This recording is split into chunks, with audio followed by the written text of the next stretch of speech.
అంటే studio N డైరెక్టర్గా studio N Telugu channel ఇది చేశారనేది స్కోపే లేదు. రైస్ దాని మీద ఏదో యాక్టివిటీ జరిగిపోయింది, ఎవరికో ఇది చేశారనేది స్కోపే లేదు.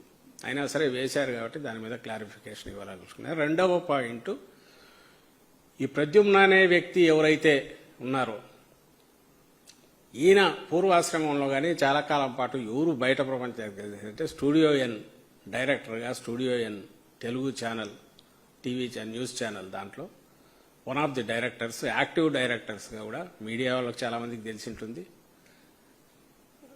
అప్ టు 14 వరకు 12 వరకు ఎప్పుడో ఉన్నట్టున్నారు అక్కడ, తర్వాత వాళ్ళు అమ్మేసినట్టున్నారు.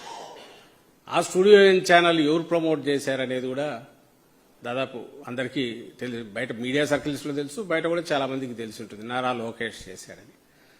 నార్నే శ్రీనివాసరావు, ప్రద్యుమ్న అనేవాళ్ళు ఇచ్చేస్తే నార్నే శ్రీనివాసరావు ప్రధాన ప్రమోటర్గా, ప్రద్యుమ్న అనే యాక్టివ్ డైరెక్టర్గా దాంట్లో ఉండి స్టూడియో ఎన్ ఛానల్ మొదలైంది. అంటే ఎవరికైనా క్లోజ్నెస్ అంటే వాళ్ళకు ఉండాలి. సంబంధించిన ఆధారాలు ఉన్నాయి, ఇవి పట్టుకుని ఒక కథ అల్లొచ్చు కావాలంటే. దానికి సంబంధించి ఆ ప్రూఫ్ ఉన్నాయి చూడండి. ప్రద్యుమ్న డైరెక్టర్గా నార్నే నెట్వర్క్స్ అనేది స్టూడియో ఎన్ ఓనరు. అప్పట్లో వచ్చిన కథనాలు